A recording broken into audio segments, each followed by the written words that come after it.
Wonder if I can edit it once it's live, because it didn't give me any way to put any kind of writing in there. I like to give them a link to join.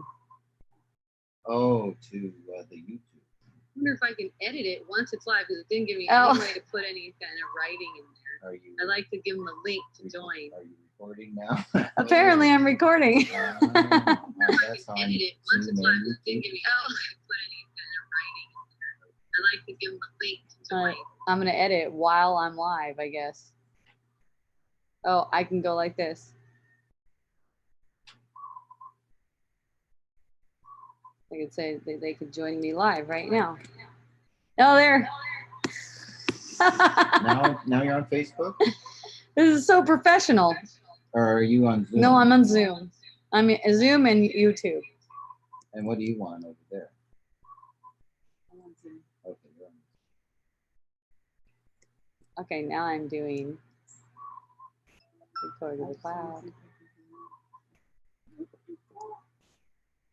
Aloha and welcome to Wisdom Dialogues with Hope Johnson, coming to you from Hawaiian beaches on the beautiful big island of Hawaii. Hooray. And I have no one online with me that's on Zoom to talk with me, but I have two people in here in person. Apparently the time changed on the mainland, but it didn't change for Hawaii. So I have a feeling people are going to start joining around the second hour. Yay. Why? Oh, because some of them might want to try Oh. Maybe we can try again. It's all good. We're on YouTube now. Aloha, everyone. I love you. Thank you so much for joining. Yay.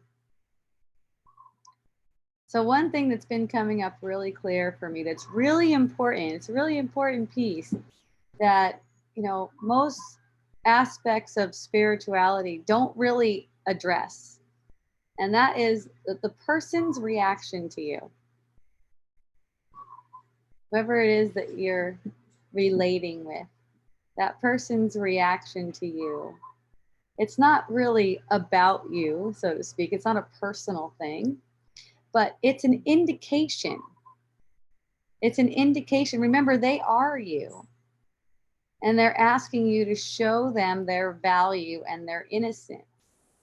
So if they're reacting to you in an upset kind of way, disappointed, confused, anything like that, that's actually for you to take care of. That's for you to take care of. It's your responsibility. And the way to take care of that, because you don't know how to take care of it, I know, I don't know either, is to just take responsibility. Just accept the responsibility, and then you're open for the guidance on that. You're open on the guidance for how to take care of that upset feeling that's really projected from you.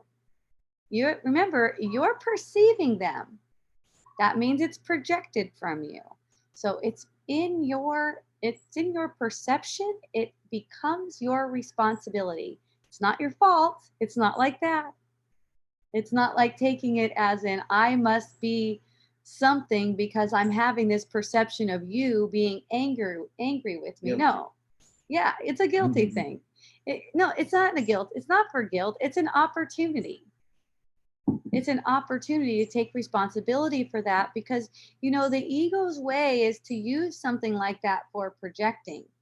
And in a lot of mainstream spirituality right now, it's all about, you know, you take care of your feelings and I'll take care of mine, you know. But we're really here giving each other a gift. We're giving each other a very important gift. It's the gift of salvation. We're mirroring each other so that we can undo the guilty self-concept that we're holding. And we're all holding a guilty self-concept. That's how we could prop a body up like this.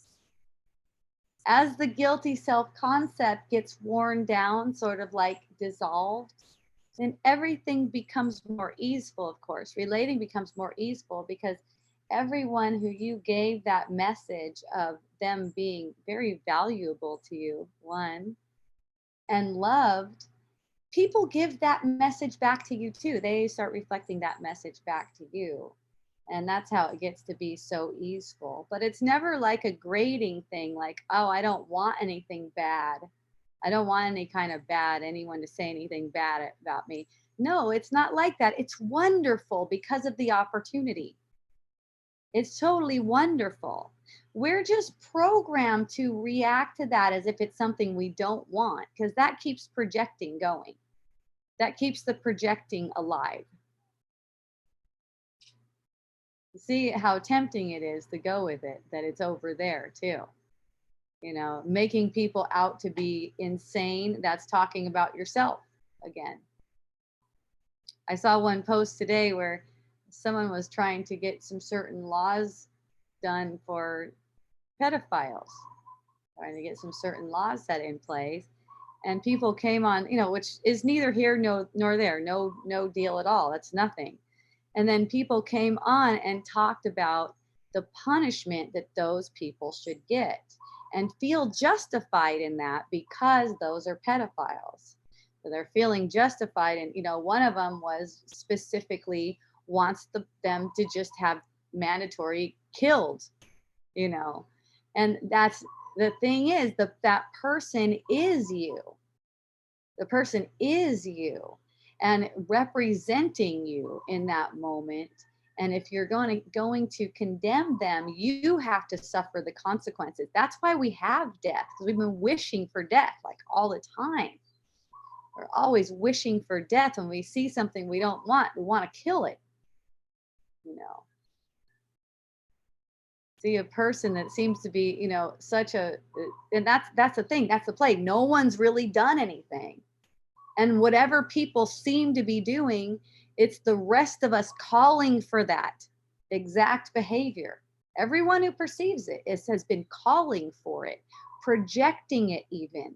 It's like the person's on a script, playing out the script you gave them so that you could scapegoat them with your self-condemnation. See, then that way it seems like it's covered up and it seems like you're not really condemning yourself because you're condemning that person that's out there who totally deserves it.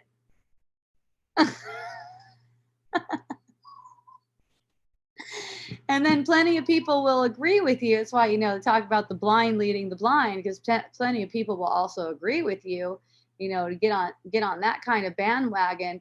The guiltiest people, no one's really guilty, but the guiltiest people, meaning they have been following a lot of guilt about themselves, they are looking for someone to be the scapegoat all the time, every day, someone who deserves death. That's not themselves. But really, underneath the surface, what they're saying is, I'm deserving of death. And what it does is it incites fear of death while also calling upon it. And, you know, there's a lot of different symptoms of death, you know, leading up to it. Of course, mental confusion is one of them, mental stress, all of the mental ones. And then there's sickness, accident, injury, anything the deformity. Okay. That's from calling upon death. All of those things arise in the interim between birth and death. Conflict, lawsuits, all death related. Okay. So in watching people's reaction, the reason I really advocate watching people's reaction to you is because that's showing you how you're treating yourself. That's totally revealing to you how you're treating yourself. You know, if you're being strict and stringent to yourself, and you see other people reacting to you like that, that's how you know. That's how you find out. You find out what it really feels like, how your inner child is reacting. You can say it like that. You know, a lot of people like that kind of analogy, like the inner child.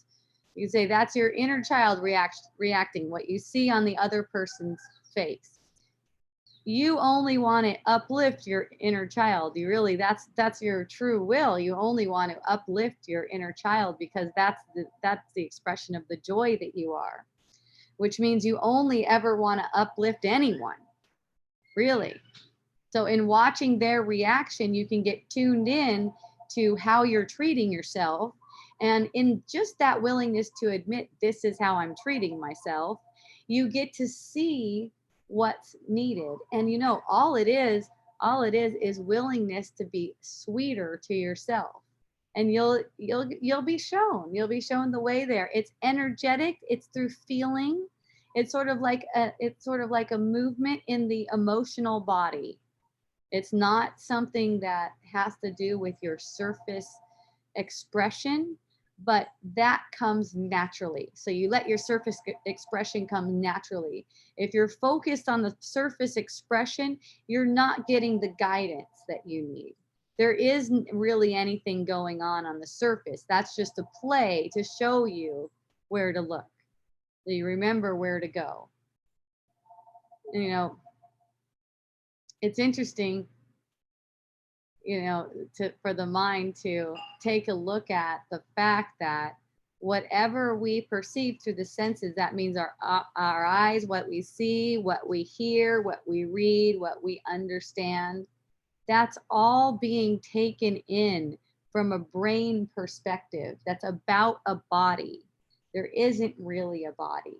Yet that's not your sight. So it's like if you've associated with your senses as if that's how you perceive reality, you've got it wrong. You've made a mistake there. You're not seeing anything that you could really see. You're not having a perception of anything that you can really see. That's why it's a projection. It's a perception that you're having in a dream. So you don't really have a body to perceive, but that's a made up thing. Like the brain and the body, they go together. They're one thing. The brain's interpreting this body sense information and making a world out of it for the body. But you're before all of that. You're before all of that. And that has nothing to do with your sight, the sight that's given you when you're created. You're only capable of having joy in your sight, which is also synonymous with love. Okay. You're only truly capable of being joyful. When you have the perception of yourself as this limited self and associate yourself with it, you cannot be that expression of joy. You cannot be that expression of joy because you take everything that the brain is saying about your life as if that's actually your life, but it's not. You are the life. You are the life. And that's why you have a choice in every moment to take reality as it is. You know, a lot of the times what I hear is, you know, I love what is, I love what is, I love what is, but people don't know what is. You know, you have to admit, I don't know what is.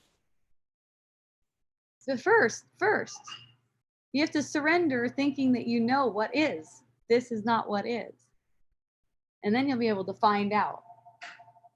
You know, taking on your idea about what happened, what should happen, what's going to happen, what the person did, anything like that is taking on something that's just not true and making yourself into a victim of it.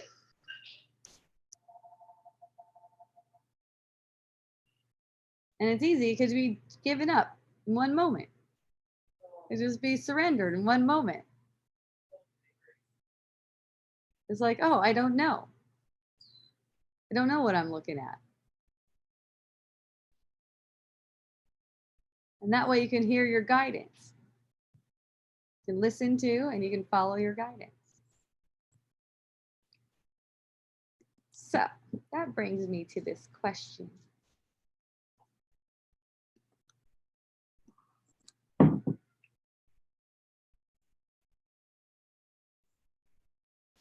Okay, I have a question about a situation. I recently had an encounter with some of my projections. It was an argument on a Facebook post between two people. It was a funny Halloween meme that I posted about horror movies. These two started arguing. Then I chose to step in as soon as one of the people became aggressive and said, "Go to hell," to the other one. Okay, so you didn't choose to step in. That's not a choice that you have. That's not a choice that you're really capable of making. Okay. The choice that you're capable of making there is what's becoming aggressive.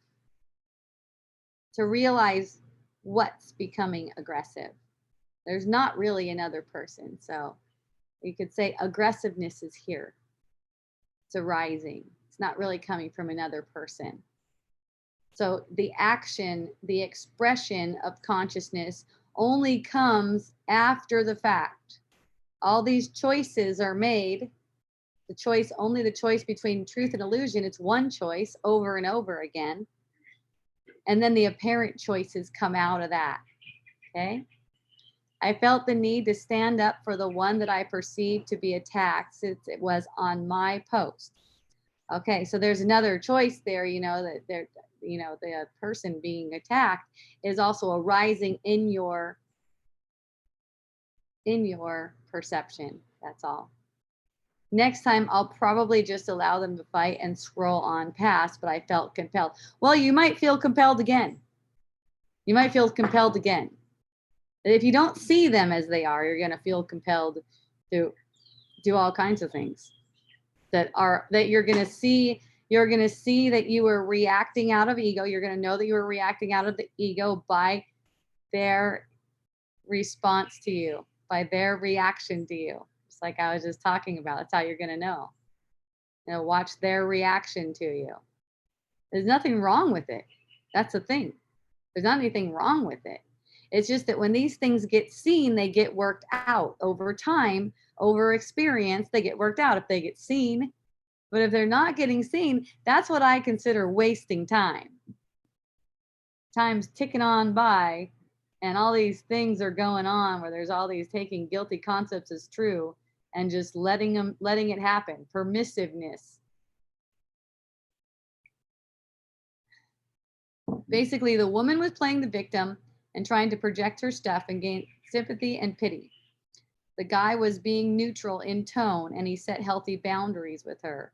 He didn't offer her exactly what she was pandering for, so she picked a fight with him. Yeah.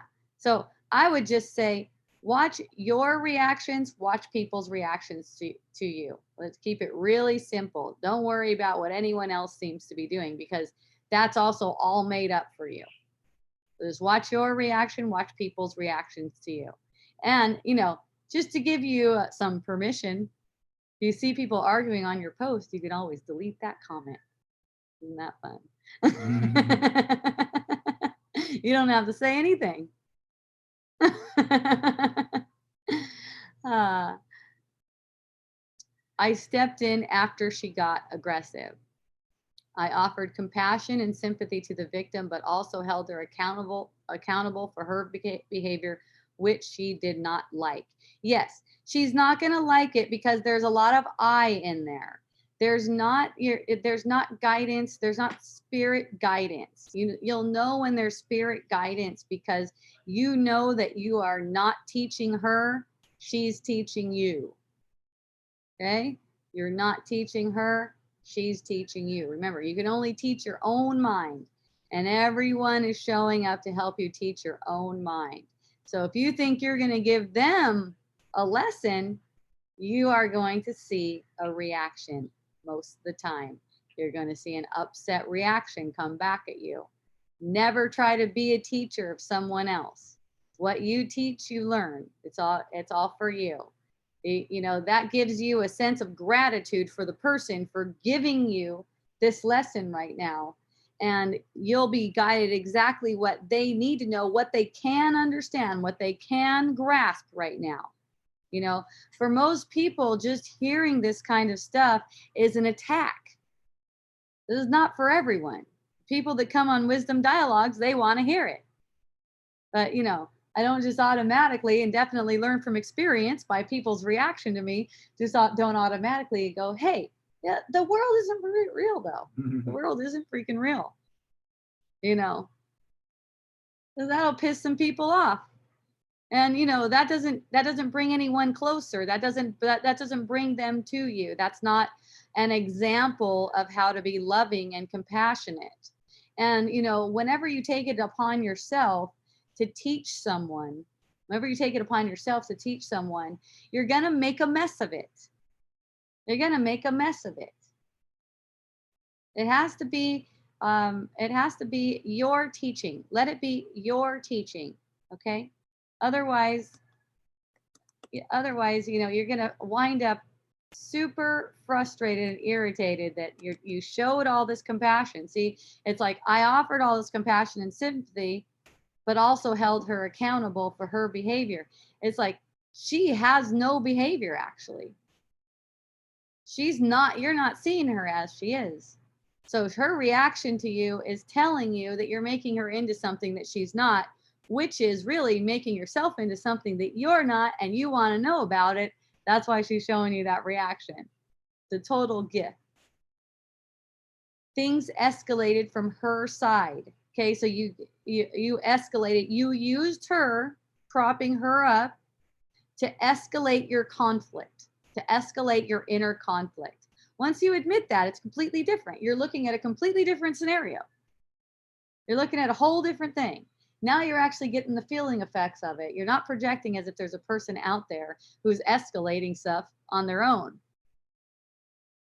I came from a place of compassion. There it is again. I came from a place of compassion, understanding, and love.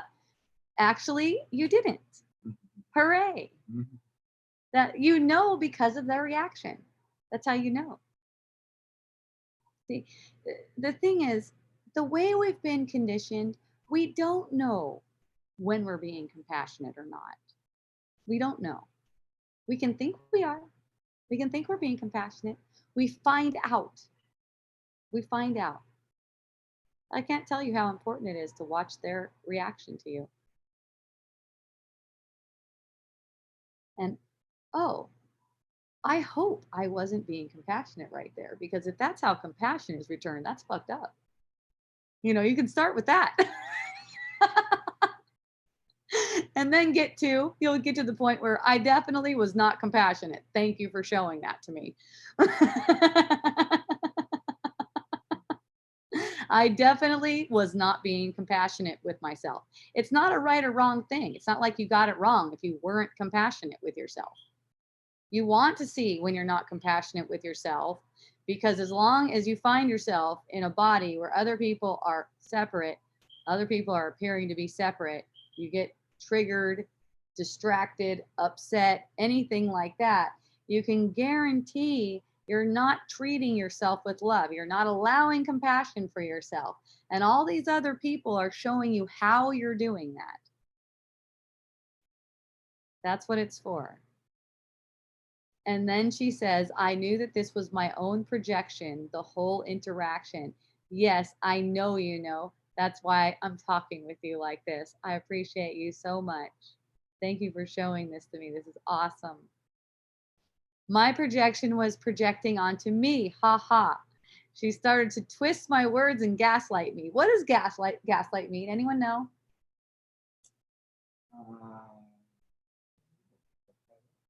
Okay. Well, I'm sure it's something bad.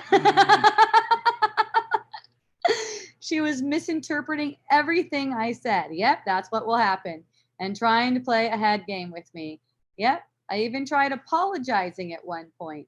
Not because I felt sorry, but I was playing with the interaction. You were experimenting. You were experimenting with different ways of being that you were making up yourself.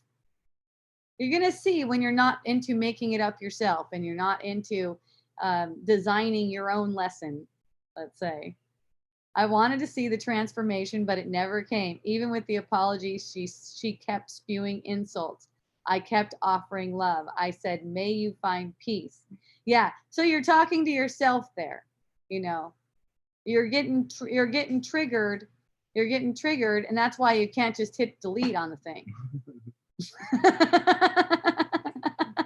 Because you want to see the person react differently to you, but you're following the ego's guidance, which you could say it's worldly guidance. It's not something wrong with it. It's the way most people go about it. You're learning through it, and that's what's awesome. I felt triggered, like I wanted to defend myself, like I wanted to be right, but I didn't insist. I dropped it and just let her say what she wanted to say and not engage in a fight, but only responding with loving responses until it felt settled enough. So you felt settled enough to walk away from it. I know that feeling where you seem to get caught up in some kind of communication like that, or you could say projecting like that, because it's not really communicating. You get caught up in that projecting. Notice how things start to go fast. Things start, there's a quickness, in the mind energy. You don't have to make a response right away. You can sit down and rest with it. That's just a suggestion for consciousness. Again, you can't make that kind of choice, but you can make a choice to see other options. You can make a choice to open up to different opportunities that are here. What's normally going on with the ego's guidance is just a very narrow scope. They're looking at the perception, analyzing the perception, analyzing what's going on in the perception. This perception is so surface. So it's underneath that where you're going to get the guidance and the healing. How would you approach the victim projection in order to witness the healing part?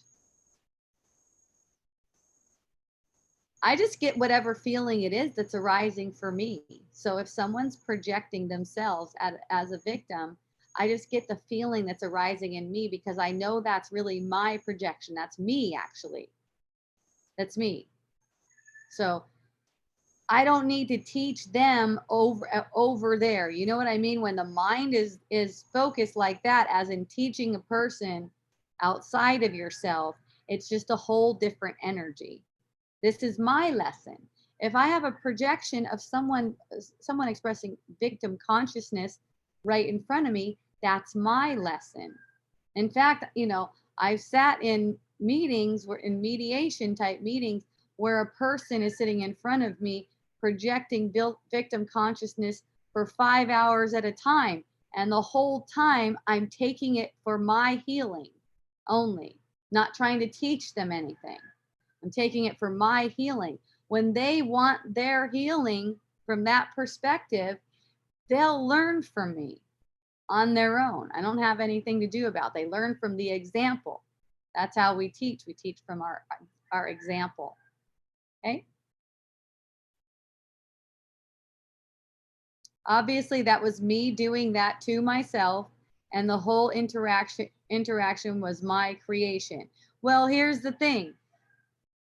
I'd like to say that it's not a creation, because what's created lasts forever. And basically, we're created. We're the created Son of God. So, and there's only one of us. And what we're making up with these interactions and stuff like that, they didn't even happen. They're all sacred, and they didn't even happen. So making that up is for healing it. And when it's healed, it's gone. It's not even remembered. I did eventually find laughter in it. Good. But I certainly felt triggered. Yes, you did. That's how it goes. So you feel the trigger. Whenever someone's reacting to you, you feel triggered. Feel the trigger. There's this kind of smug spiritual way of being, like, well, you must be playing the victim over there. The person's reacting to you. Yeah, you must be playing into some victim consciousness over there, And it's like not even noticing that feeling that we're having a perception of, it's coming from our own body's energy field. It is not a guilty thing. That's how you'll be able to handle it and embrace it, is when you recognize and admit that it's not a guilty thing, but it's an opportunity.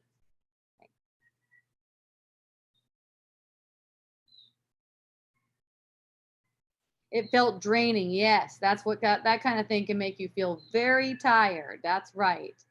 Which I know that's also a story. That's the thing. It is a story, and it's a story that arises out of this feeling like you have to change someone about something about someone, and they're outside of you. It's very draining. And that's the only thing that drains the energy, is taking the world to be separate. That's why it says in A Course in Miracles, what is it? Energy doesn't come from sleeping, it comes from awakening. It's not sleeping that does it, it's awakening. You can be up all night, that's fine. But if you're not taking things as separate, you're going to feel completely rested and energized. I recognize the guilt feelings coming up. Good. This is a great learning opportunity. Thank you for sharing this. I kept reminding myself and denying the false reality. This isn't real. This is just a projection. Only love exists. Nothing is happening. We are not separate. You are doing this to yourself. This is the ego, not reality, etc. Is this the gist of what we do? Yes, that's really good. That's really good. This is for feeling it though. You need to feel these things and not let them just be words. You know, you have to actually feel these things, but it doesn't matter. Starting out with them as just words, they'll get there. It'll move along to you feeling it. Look at how I'm reacting. Watch it. Watch the other person reaction. Recognize that that's your triggered reaction. And then you're humble. There's humility in that. People love you when you're humble. They can't help it. They cannot help it.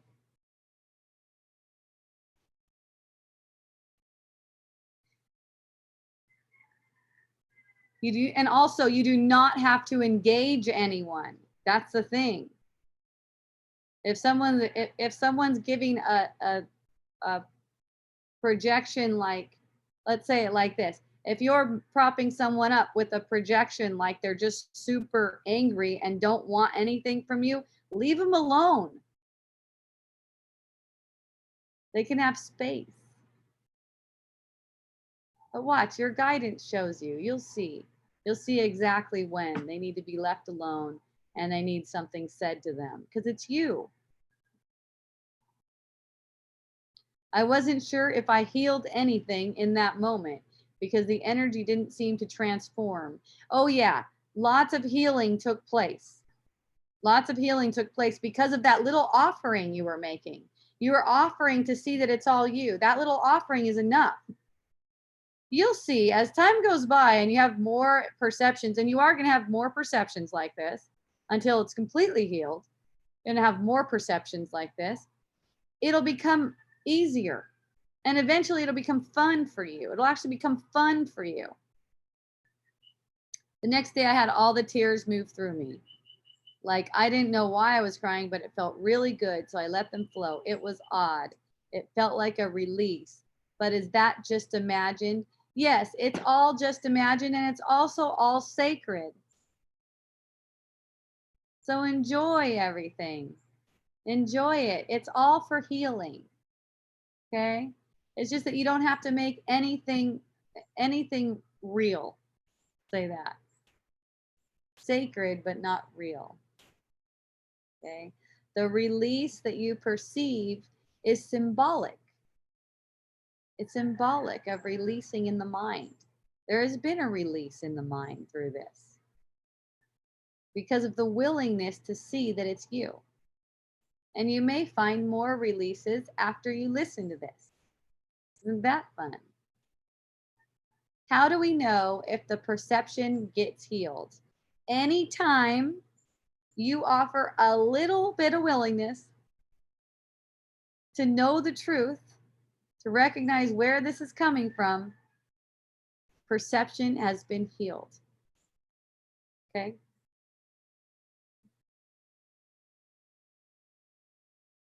And don't doubt that. You'll see it go faster and easier the less you doubt that it's been healed. It's actually all been healed. We're just holding it up as if it's unhealed for fear to just go back to reality. That fear of death, it's a big one. And all of this, the way we're talking about looking at things, that's undoing that fear of death until there's no need for death. There's not even any need for it anymore, and you won't see it anymore. Won't be anything like that.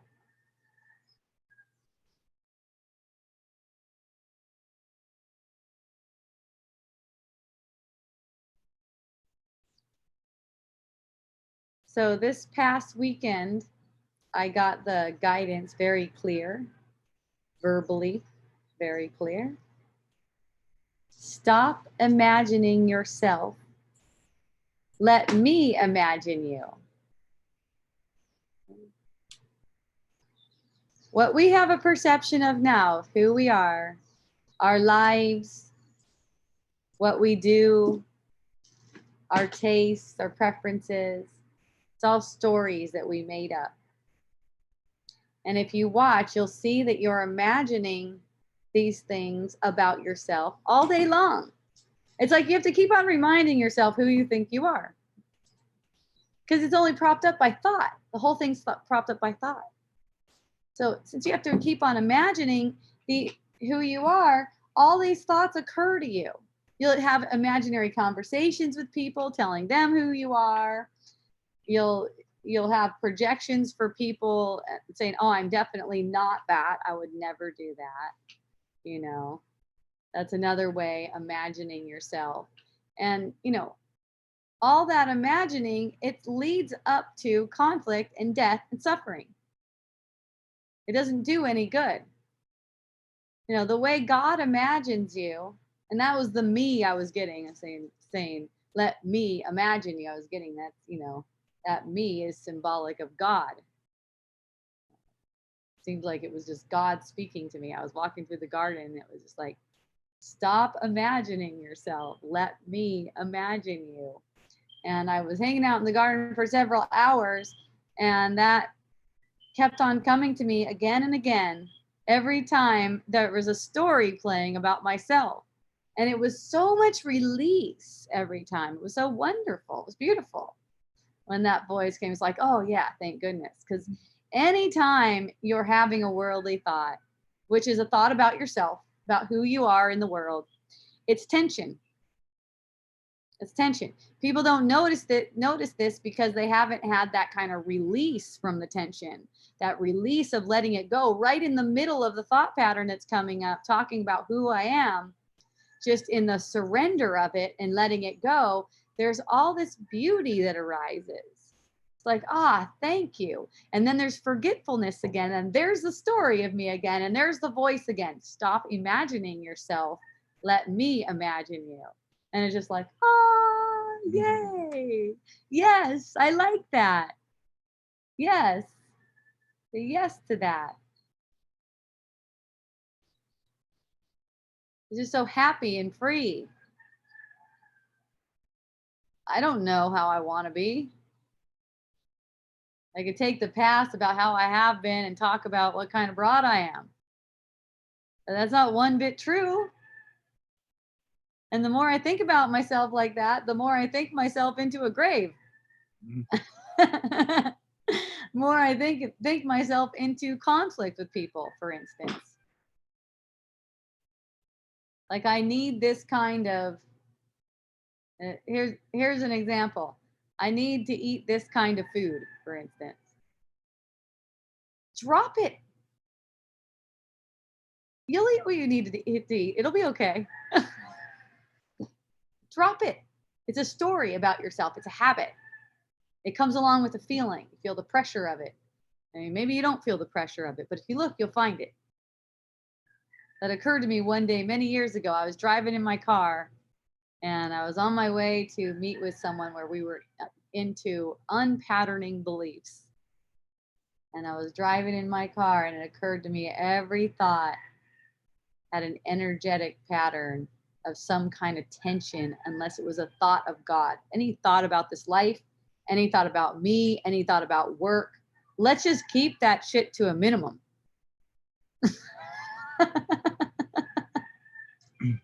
Well, there's lots of quotes in the Bible, you know, take no thought for your life, what you shall eat or drink, wherewithal you shall be clothed, who by taking thought can add to his stature 1 cubit.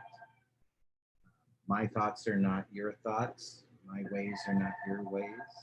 So, yes. So it's spoken very clearly in the Bible what you're talking about. Yes, it's spoken very clearly in the Bible. And then, you know, people take the Bible and do not understand it one bit. It's very interesting.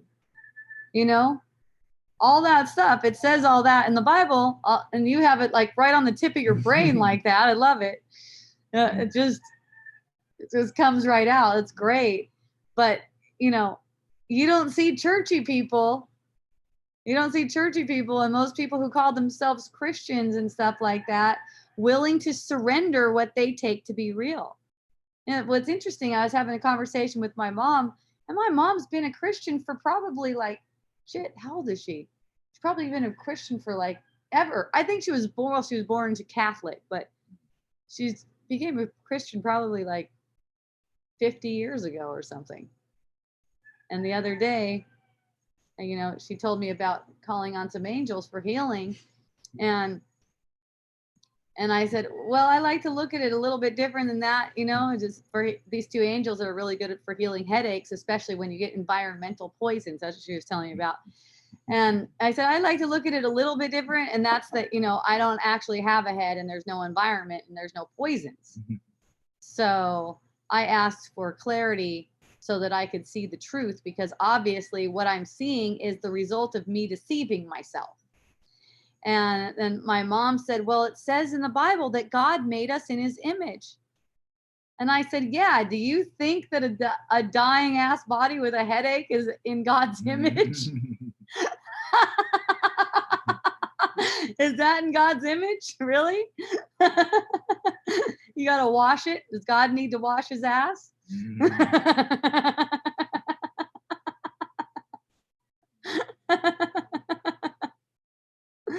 But, you know, the fun thing is, I think she actually saw that.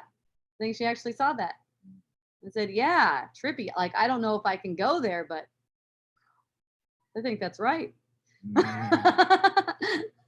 Those angels out of work, though. It's yeah, those angels will be, well, you know, you could say like this: angels, you know, what we call angels, they're not non-embodied awareness, wisdom. They're still part of the whole. They're still part of the whole. You can ask those angels for something completely different. You can ask those angels for you to see through this illusion instead of asking them for some favor, because favors on the surface, like make my body better and stuff like that, that's just changing illusions. That's not healing. You may get a perception of, oh, it's healed. Nothing was healed. You made a magic trick with an angel in mind. You made a magic trick like that. Healing is not like a magic trick. You know, the body will manifest healing when the mind is healed, but the body can also manifest apparent healing when the mind is sick as fuck. So what good does that do? It's coming again. Mary Baker already called it the insanity of health. The insanity of health. 1 minute you're healthy, the next minute you're sick and dead. That's not a real good vision of health. Yes. Yes. And then my dad who shared something with me too. My dad's a missionary and he's a really good magician. He's a good magician because he can go up to people and go, what are you feeling? And touch them and they feel zing through their body and that thing gets healed, which is awesome. There's no problem with that at all. And at the same time, what's getting delayed through that is with no willingness to see what's caused it. No willingness to actually see what's caused it. So it's like you're guaranteed sickness is returning. You're guaranteed death is coming until there's a willingness to resolve the cause of these things.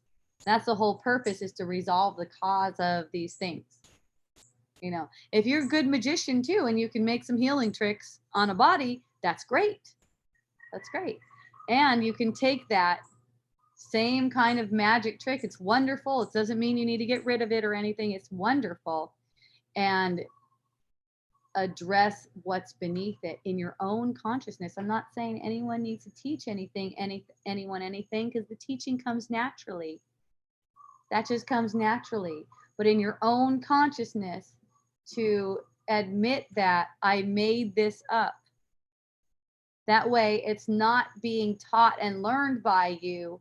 as if this sickness is arising outside of myself and I can heal it like that. There's actually no healing for the body at all because there isn't a body. It's more like, when you take it like this is within me and I'm responsible for it, then you start to see, look at how the self-image gets played up like this too. If I'm a healer and I can make magic tricks on your body, if I can make magic tricks on people's body, and that's my identity, then I need to make people with sick bodies that I could have magic tricks on. See? And then nothing gets looked at. So the whole lifetime, it's lovely, it's wonderful to be going around and uplifting people in that way, and I'm sure it leads to more. And at the same time, it's distracting if there's not recognizing I made this up in the first place. And what I'm asking for is a different kind of healing. I'm asking for healing for the insanity in my mind. And, in the Bible, and in fact, the Bible verse that my dad used today, and it was a great Bible verse, it was about oppression of the devil. So when he's healing and he's using this verse, he's using the oppression of the devil, but he's seeing it manifest as a form. It's not a form like that. The oppression of the devil is mental. It's a mental thing. So the Bible and all religious texts, they're usually looked at from a very materialistic standpoint, from the standpoint that we are these bodies, and also that God created this world that we perceive through the senses. And it doesn't say that, but that's just automatically the way it's taken because of the sense that we are in a body. Because of that sense that we're like, this is my body and I'm in it. And God made this world. And then maybe if I'm good when I die, I'll go to heaven.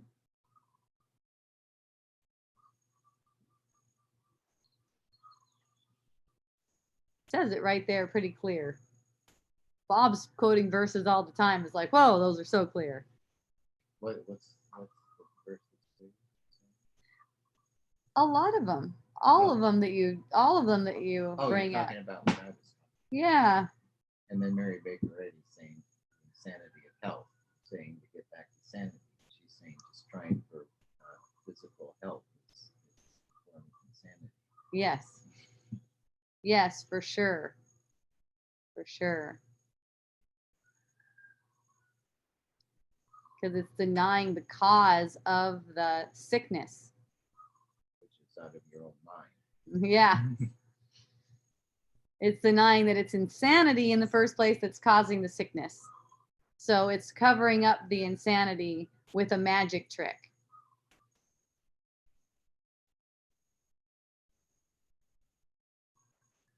And keeping heaven away. It's keeping fear too. It's always keeping fear. That's what I notice.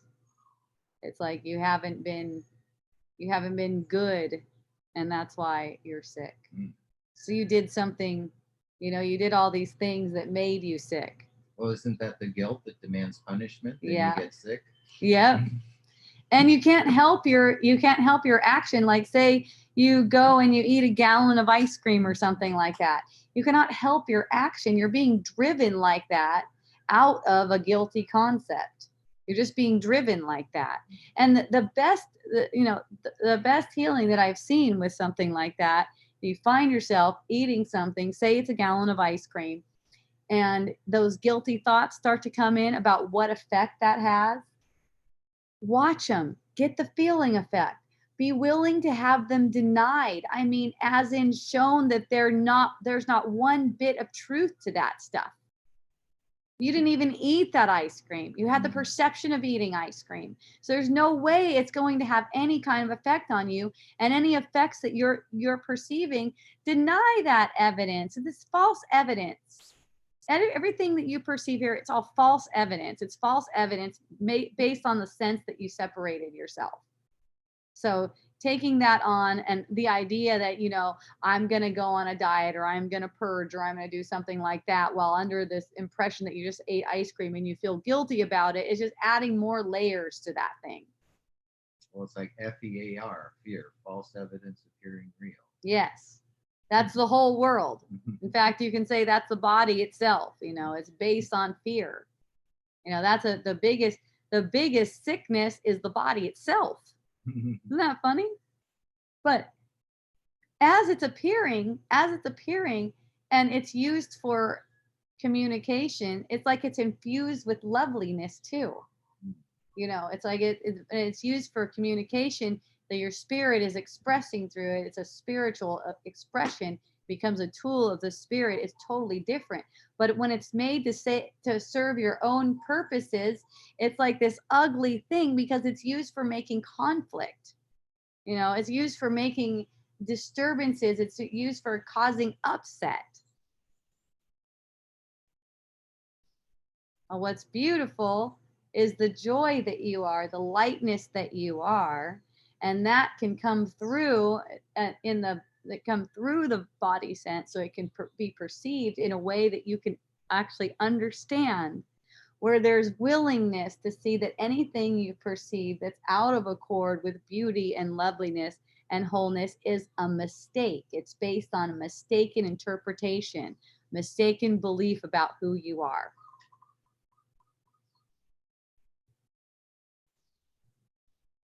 Yeah, well, you say make it sacred, and it says in the Bible that the body is the temple of God. Yep, that's right. So for generating sacredness, then everything becomes your body. Everything is your body. Everything is There's your no body. boundaries. And that's just it. Yes. The whole universe is your body. Make the whole material world one thing. It's one thing.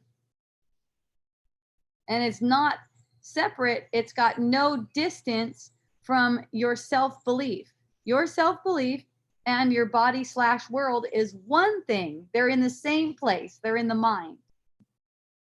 And then who you are is completely distinct from that. Distinct from that. Although you have dominion over it, because, in the order of things, you're before all of this. And you're the one choosing whether or not to make this real. So you have complete dominion and power over everything and everyone. It's just that the only power is love. There is not another power. When you give in to the emotion of fear, as in making those fearful thoughts true, all it does is hide love from you. It's like it covers it up. It's meaningless. It produces a lot of things that don't really happen. It's like a false production. It's a production in a dream. Well, that's why you say stop imagining yourself, let me imagine you, because God is love, and anything we imagine is going to fall short of what God can imagine. And it's going to be a pseudo love. It's not going to be the real thing. It's going to be your imagination of love, what you think love is, and it's going to fail. Yes. Because it's not of God. Yes, willingness to admit that you really don't know lets the knowledge come through. Yeah, the best prayer is, I know not how to pray or what to pray for, but let thy spirit make intercession with my spirit. Yes. And then just listen. Speak, Lord, thy servant heareth. That's the best prayer. Speak, Lord, thy servant heareth. You're not Lovely. talking to God as if God is stupid. You need to inform God. You just humbly listen and wait for the voice to speak to you. Yes. Instruct you. You're not asking for a gift of healing.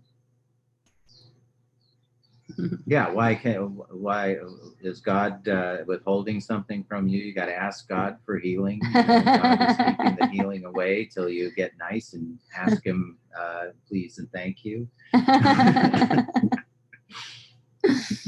Yep.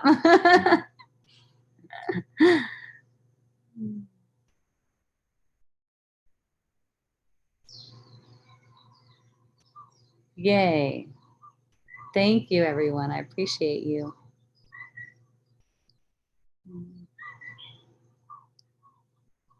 Do I have more to talk about today? Are there more people on now? I don't have any more questions. I don't have any hands. I'll just wait and see. Oh. Are there people online though? There's a couple on Zoom right now. I don't know about YouTube because I don't know how to get back to it. So I don't know how many people are on there. But oh, it's probably good for me to look on YouTube and set in case anyone asks any questions. Wonder how I go there. You want to try Facebook again? Oh no, not in the middle of it because it doesn't work like that. In case anyone asks any questions. Okay, there I am.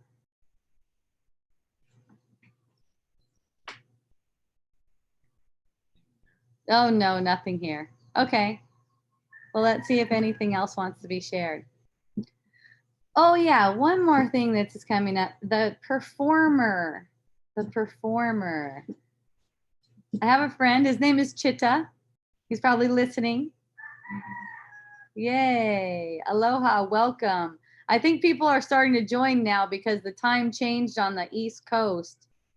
And I don't think people realize the time changed in Hawaii. So welcome. If you're just joining, you're coming on the second hour. I love you.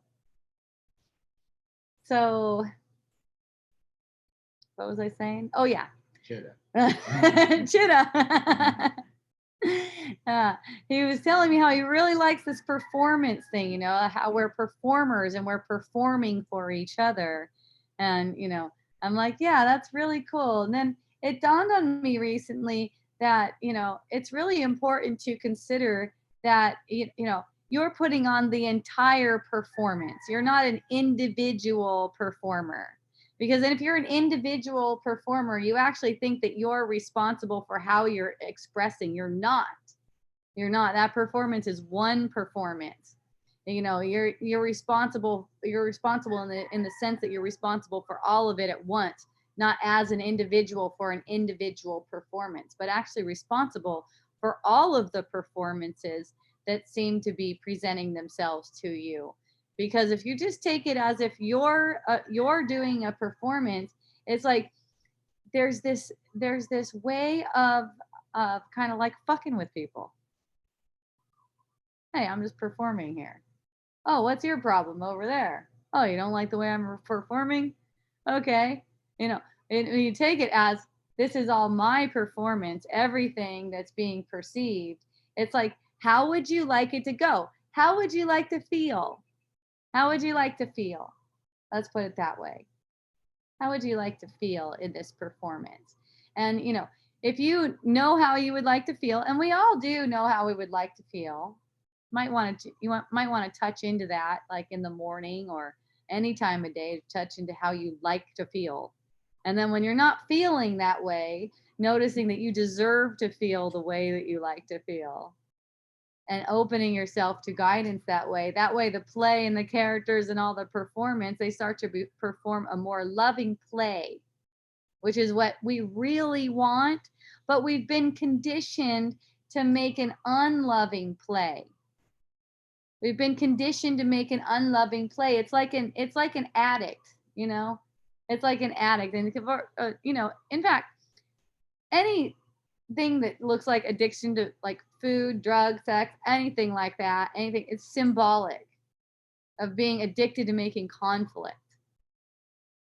So there's this addiction to getting energy from people by getting them riled up, by hurting their feelings, by making them feel small.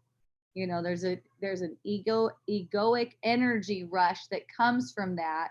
And that's why there's an attraction to upsetting people.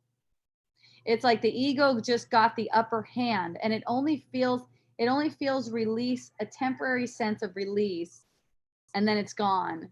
And then you're back to looking for your next victim, quote unquote. Someone that you can project it onto. Like they're just not tuned in enough. That's why they're even getting upset at me for saying that the way I said it, or for being that way. Okay. You're not an individual performer. kind of goes along with that from earlier about watching their reaction and asking for guidance when you see their reaction to you and they have an upset reaction to you, asking for guidance on how to take care of that. It's yours to take care of. It's not theirs. They're not over there. It's in your perception, right? That's the best when you're recognizing it's in your perception, because then you see, oh, this person, they're just all strung out on drugs and they're treating me like this, and gosh, I just want to not talk to them anymore or something like that. But when you take it back to, oh, I'm making all of this up and it's my responsibility, then you start to see something different. Your true vision comes into play and changes everything. Your whole perception of them can change in an instant. Just in taking responsibility for that. I made them this way. Why did I make them this way? I've seen in my own consciousness where I'm admitting that I make them that way, and then it's shown to me that I've been for years wishing death on them. And just kind of like covering it up. I didn't even, I knew, but I didn't know, kind of thing. And that's the way it is. That's why I encourage people to look like that for who seems to be all screwed up. And admit to yourself that you're making it up. And that includes anyone. You could take someone that seems like they've harmed you, or they've seem like they've harmed innocent people. And offer some willingness to see that you're making it up. And then you'll start to see why you're making it up. It's amazing. And it's not something to be guilty for. This is arising all the time in everyone's consciousness. And a lot of people don't know it's arising in their consciousness. A lot of people will refute that. They'll go, no, you're making that up. That's not in my consciousness. I'm telling you, that's what props this whole thing up, though. That's what props it up. And if you're willing to look, the thing is, it gets undone. It's like as soon as I see that I've been projecting for this person's death, then I'm not anymore. It's simple. Or if I do find myself still projecting for this person's death, it is completely different. It's a completely different energy. Like, I know I don't mean it, because I know it's about myself. I know that's how I make death real. It's not gonna play out very much after that, if it plays out at all after seeing it. But you'll get shown what it is very clearly through your own guidance. Just be willing, again, to acknowledge that you are projecting the whole thing, as in you're not guilty for it. But you're projecting the whole thing because it seems like that's what's going to save you. It seems like that's what's going to save you. It's like it's putting your own death off a little bit, but really it's calling for it. In the moment, the sense of release is that you're putting that death off for a bit. That's the ego's way of release. But really, you're calling it in. Any kind of condemnation that you're giving to them, that demands punishment. And guess who gets that? You. You get that consequence. You're calling on it for them too. You're calling on it for them too. And that's going to have an effect because the mind isn't separate. You're calling upon it for them. But you know what? You get it equally. You get that equally. And you don't want any part of that. You don't have to have it like that. Your life can be really chill, joyful, relaxed, loving. Your body doesn't even have to go through a death. It doesn't have to, because it never does anyways. It's never really here. But you don't have to have the death experience. You don't have to bring that upon you. Just watch where you're demanding death for other people. And you know what? Here's how you can know that you're demanding death for other people, even subtly. If you perceive them in a way where you're reacting to them as if they're threatening. Every reaction that you have to a person as if they're threatening, that's the death thought showing itself. You know, it's they're only showing up, they're only appearing like that so you can get some release from that death thought. So you can project it onto them. That's from the ego's perspective. From the spirit's perspective, you're only seeing them like that so that you can heal the underlying self-belief. So it's up to you which road you take, and that's the only choice you ever make. It's the only choice you ever make. Watch that. That's a fun thing, just to see the sense that you made a choice. One of my friends did a Facebook post today. I love Facebook. I get to see all the patterns and everything. It's really fun. One of my friends did a Facebook post about how he made a decision to not have sex, and he's 43 years old now, and he made a decision to not have sex, and it's the best decision he ever made. And you know, I'm sure that feels really real, like that was a decision that was really made, because look at the results. No sex, 43 years. Like that was a decision that was really made, but it wasn't. And it's something that seems as neutral as that. It's not neutral at all to believe that you made any decision on the surface. That's another thought of death. All these decisions that you think you make on the surface, they lead to death. There's no problem, the decisions apparently being made, but you're dreaming. Remember, you're dreaming. You didn't make any bad decisions. You didn't make any good decisions. The only decision you ever make is the decision between truth and illusion. And if you make a decision to decide that you made a decision in the perceived world, that's a decision for illusion. That's a decision for death. That's the decision you have to make. Whether you actually make decision, you decide whether to agree with that idea that you actually make decisions. What you perceive is the past playing out. There's no decisions to be made on the surface.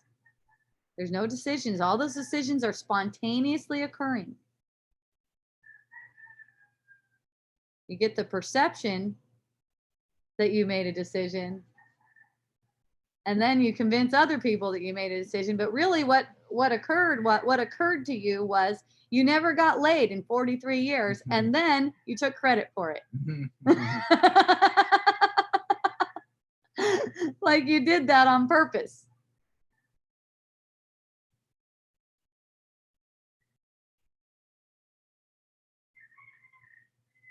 It's funny.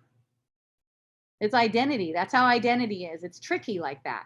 It's really tricky like that. Why did you choose to play the harp, for instance? Had some harp playing yesterday and today. Like, no one chooses that. No one chooses that. But in that moment, when I'm projecting someone to ask me, why did you choose? That's like a test for me. It's like truth or illusion. Right now, truth or illusion. What'll it be? It doesn't matter how I find myself answering them. It's the way I perceive it. It's the way I'm looking at it.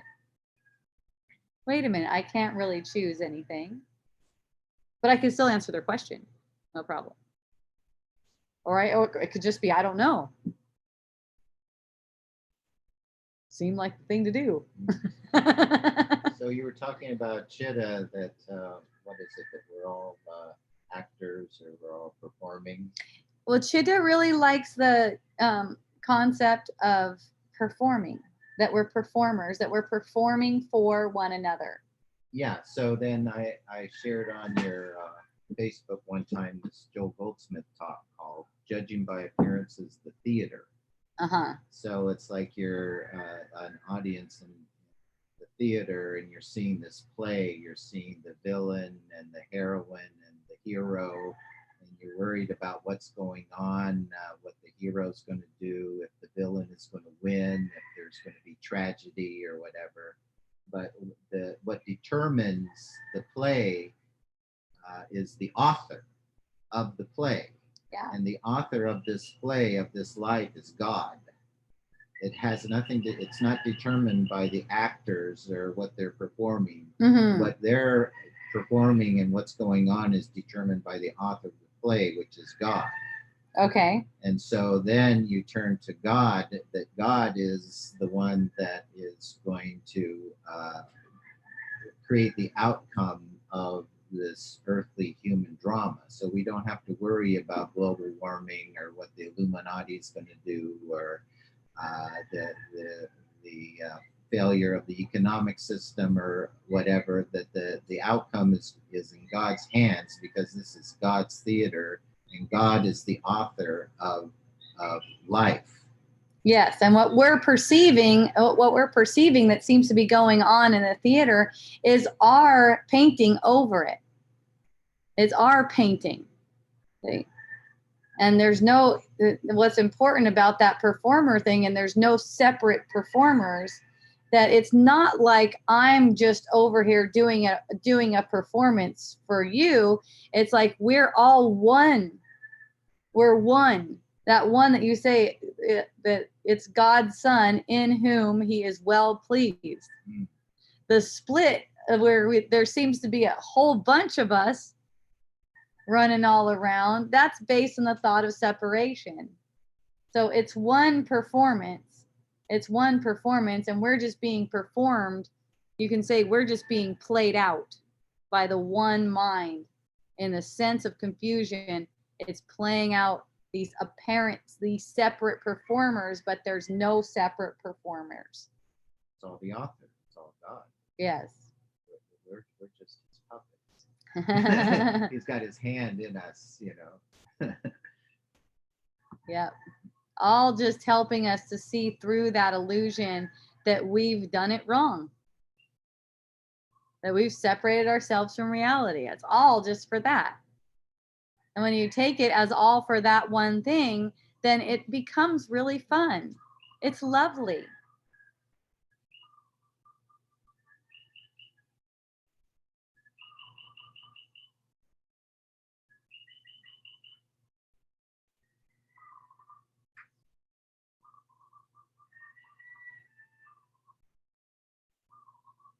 And there's this sense of all of the people being that one love of yours.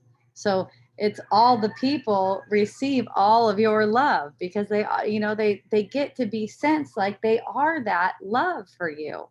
They are giving that gift to you, and it doesn't matter what they look like, how they're coming to you. It's just like you just find yourself falling in love over and over again with everyone that comes into your perception, no matter what it is that they bring. Even if it seems like it's some kind of hatred or negativity or something, it doesn't need to be that kind of energy. Like, don't bring that negativity over here.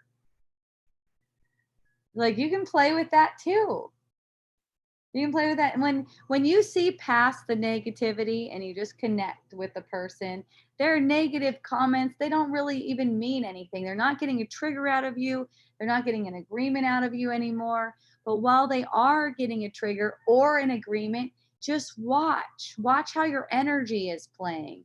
Ask for guidance. The guidance is energetic. It's kind of like moving through emotions. I've heard it said, and I really resonate with this one, finding the thread of bliss within everything.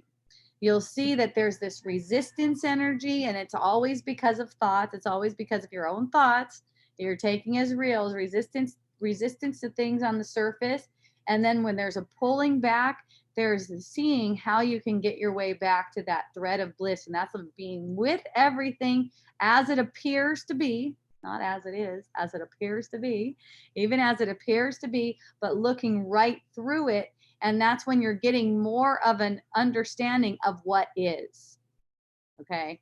As we get more of an understanding of what is, even though we don't see it, though we don't see what is, we can express what is more. irrespective of what seems to be arising. We can be an expression of what is, and as we're an expression of what is, we're also guaranteed health and healing. We're guaranteed that, because then the body is being used for its actual purpose, which is healing the mind.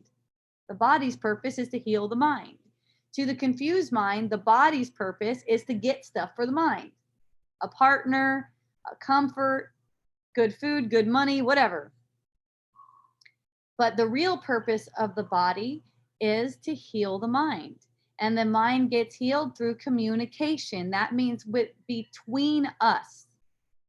Between us. The person's body doesn't have to be physically present to be communicating with them. Anytime you think of them, that's an opportunity for communication too. The bodies don't separate us. So you're either communicating with them or you're projecting onto them, depending on which choice you're making in the moment. And all there is to do about that is notice. Because as you notice, you see which choice serves you. The automatic choice is to be projecting, because it seems to the ego that the projecting is what saves you. And for the most part, we've been very conditioned into projecting. It's almost like it's a physical craving for it, because there will be a sense of discomfort in the body's energy field. And the way to get a very temporary, very surface release on that is to project. And so that's why we're projecting again and again and again and again. And it's sort of like you see how it's sort of like a physical addiction, because there's an upset feeling and there's a release through projecting. So it's like I'm seeking someone to project upon so I can get that sense of release. Yeah, well, Eve said it was the serpent's fault, and then Adam said it was Eve's fault. Mm-hmm. And it all starts there, first, and then they became ashamed. They were naked. Yep. Yep, it's a way to try to avoid your own shame. And you know what the funny thing is? The greatest thing, the greatest joke is, there's what you're trying to cover up, it's already a lie about you. It's not even true. It's a guilty self-concept that has no basis in reality. So what you're trying to cover up doesn't even belong there. It's only the covering up that lets it stay. Once you look upon it, it gets resolved. And there seems to be all these layers, just from adding layers and adding layers of deception. There seem to be these layers where you'll get a healing and then you'll see another layer. Don't get discouraged. It's okay. Burning through those layers helps everyone. Helps everyone, because it makes it easier for all of our brothers and sisters to see through. Every time we're seeing through, we're making it easier for these other aspects of ourselves to actually see through for themselves. And, that's why it's like honor, honor, honor. No one needs to learn anything from you. Honor where they are and meet them exactly where they are, with love, not with condemnation, like they need to learn something. Everyone has an inner teacher. It's not coming from the ego sense. Whenever you see them as separate and needing to learn something, that's the ego sense. Believe it. And if you see that that's the ego sense, you won't find yourself falling for it and falling into these conflict situation where it's like, gosh, I was so compassionate with them and they just kept on hating on me, And it'll be fun. It's fun that way, just let yourself be completely humble about what you think because anything that you can teach another person is only a concept, and all concepts are made in separation, no matter how good they seem. The only thing you can really communicate with anyone is love, and that's not a concept in the first place. So it doesn't really matter what words are coming out of your mouth. They're getting the message when you're extending love. They're going to get the message like that.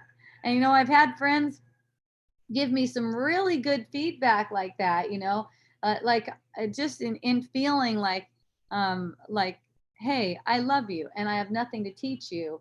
And they're telling me, hey, you know what? I don't like it when you say it like that, because when you say it like that, it makes me feel like I'm dismissed. Like when you say that the world isn't real, makes me feel like I'm dismissed, And when I can take that, when I can hear that and take that, and can you say it a different way so that I don't feel like that? If I can take that and heal and hear that, automatically the guidance comes to me. Like at first, the first thought that comes to me is the ego's thought. It's like, no, that's what I believe. Fuck you. That's what I say. The world isn't real, you know. And then as that thought's allowed to pass, and I'm getting the feeling effect, kind of like feeling resistant to that question, then it's like, oh yeah, I can. I know how right now. It just came to me. Yeah, I know exactly how. It's sacred. That's how. It's sacred. Every time you hear me say the world isn't real, for your perspective, it means the exact same thing as the world is sacred. That's what it means. It's like, first, you can handle hearing that the world is sacred. And it is, it's true. It is sacred because of what it's for. Because it's for undoing that guilty self-concept. She said, do you really feel that? And I said, yes, it is sacred. It is definitely because of what it's for. Because it's for extending love, it's for connecting with one another, for undoing that guilty self-concept. That's all the same thing. That's what makes it sacred. It's not sacred because it's real, but it's sacred nonetheless. It doesn't have to be real to be sacred. Okay, sacred isn't even a real thing. But it's the energy of it that transmits. It's the energy of it that transmits, unless there's going to be a sense of defensiveness about the concept, about my philosophy. You know, I like to say that I don't have a real philosophy. I don't have a real philosophy. It's just a constant willingness to listen. It's a constant willingness to listen to the truth. And then these words come out that are pointing, but the words, I'm not attached to the words. Okay. Sometimes it sounds like I'm saying the complete opposite things at different times. In fact, I'm not really attached to the words. That's just for pointing. That's just for getting that's just for getting the extension of love across. You could say it's filling the space for communication to happen. But the words, the communication is not in the words at all. So when someone says, I don't like it when you say that, I don't need to have any problem with that. I don't like it when you say, I don't like that philosophy. I don't need to have any problem with that. I don't like that philosophy. Well, I don't need that philosophy. So there we are. I'd much rather have connection with you than I would any philosophy. That's the truth. And that's where we are all at, even if we don't know it. Some of my friends, you know, will be like, you mean you actually love people, like for real? Like I have one friend that makes the best face. I don't even know if I could do it. But whenever he's around people and I see him around people and he sees me, he looks at around the people and he's like, hey, I did it. That was pretty good. I could see myself. Well, you did it yesterday. I did it good, huh? That's awesome. like they're so this, you know. And I asked my friend, why do you make them like that? Is it so you could feel superior at a party? And he's like, yeah. Actually, I know the guy. He's been to Wisdom Dialogues before, you know, something like that. It's not gonna freak him out. But yeah, I do feel superior like that. How can I look at that another way? I'll just notice that you're using them to feel superior. They're not doing anything. They're reading the script you gave them so you can feel superior at the party.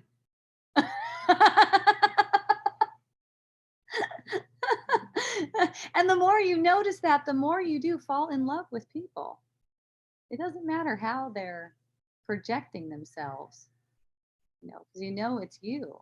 Let yourself be that. Show a willingness for that to occur, and you'll be shown the way. But there's like this real tight grip on seeing people as less than. That's what the ego needs. That's what the ego needs to make a sense of innocence. See, the ego thinks the ego needs to make a sense of innocent because you're not innocent. So, in order to make a sense of innocent in a world of separation, other people have to be much, much less innocent than you. Okay? Well, it's like chopping the other guy's head off so you can feel taller. Yeah, exactly. Exactly.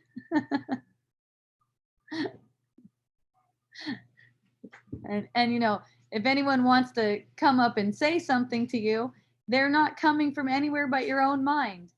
So just watch your reaction to that. I've seen instances where I'm watching my mind and my mind's telling the person shut the fuck up. And that's what it is like, and it's just laughing. It's just funny. Like they'll be talking and it's like, oh really? And then at the same time I'm seeing what is playing in my own mind, and it's just taking it like it's funny because it is. It's just taking it when it's taken like it's serious, or it's just like kind of not seen and it just goes unseen. It's just permitted like that. That's where you're left wondering, why didn't we have a nice connection? You're left wondering. I was so compassionate. That's the ego too. I was so compassionate. But then, they didn't show me that compassion back. They were just mean.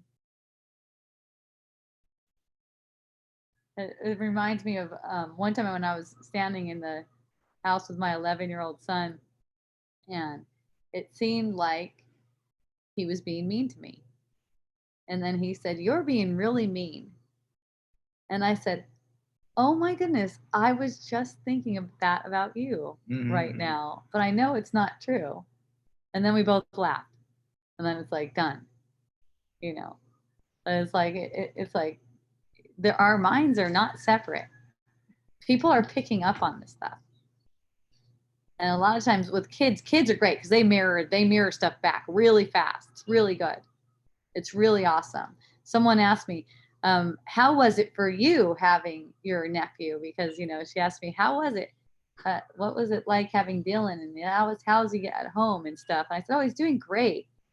This is when I took my nephew for almost 2 months, and you were gone the whole time. It was awesome.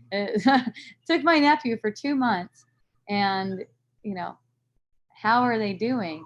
And I go, well, I haven't heard from him in a little bit, but the last time I heard from him, they were so stoked. And what I saw was the boy decided that everything that his parents were doing was in love. It was all in love. He had all kinds of stories about how mean they were, about how they talked really mean to him and been really mean. He got locked in his room from the outside. He was on psychotic drugs, all this different stuff. He's like, I realized everything my parents did was because they loved me. And then he wanted to go home. And his parents decided that they can treat him with so much more kindness. They do not want to be like that. They just thought they didn't have any other choice. So how can it work out better than that? And in less than 2 months. And then my friend goes, but what about you? What about you? I'm like, I love that. I love it. A kid who wants to be a really clear mirror like that, I love it. He's showing me so much stuff. It's like when I move out of the teaching role, or it seems like this kid, I would have a lot to teach this kid too. But when I step out of the teaching role and I become the student of it, that's where it's really healing for me. From my perspective, that's where it's really healing for me, especially when it seems like someone's being disrespectful, which he dished some of that stuff out. He dished the trying to make me angry thing out, which is I just love. And just kind of like looking like insanity, which I love. And it was so different, it was so different after just 1 week. The whole thing was so different after just 1 week. I could feel myself get pulled into, oh my God, what did I get myself into? And then watching that pull and just letting it let itself up. It'll just let itself up. It almost like it lets go of me. And then it's like, oh, thank goodness none of that stuff is true. and then just taking it moment by moment. And we had so much fun. And then when he was ready to go home, he was so ready to go home. It was time to go home. It was so time to go home. He was not even waiting for a couple weeks for his parents to get him a ticket. He's like, I really want to go home. And I said, I'm really getting you home. And he went home, and in a moment's notice, they had tickets to the airport. He was gone, done. We had his birthday party for him, and he wasn't even here. And we got some presents, got some cash for him, sent it in a box. Yeah, there's absolutely, it's like a big yes. It's like a big yes to things. And yes can also look like no. That's okay. But it's a yes to the teaching. It's a yes to the guidance that's coming.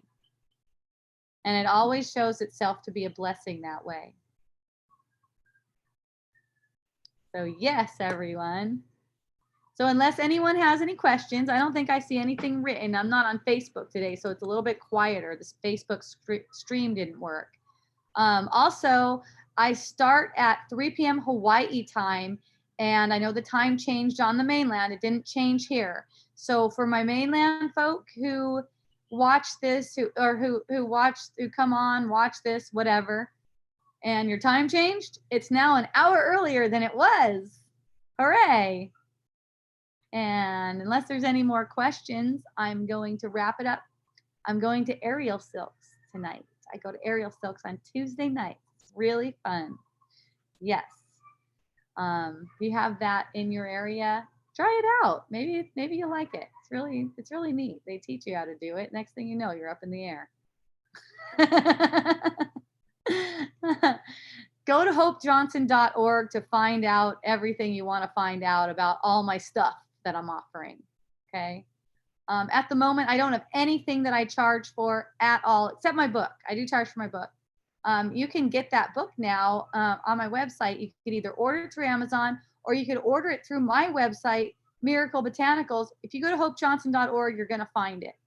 You can order it like that. If you order it through my website, you'll actually get it autographed by me. If that appeals to you. I know that appeals to some people. So if you want me to sign it, then let me know. I love you, Phoebes. I had a feeling a lot of people were not going to know the time, like about 5 minutes before I started, though. So I was like, okay, well, we'll just play that by ear. Also, go to miraclebotanicals.com.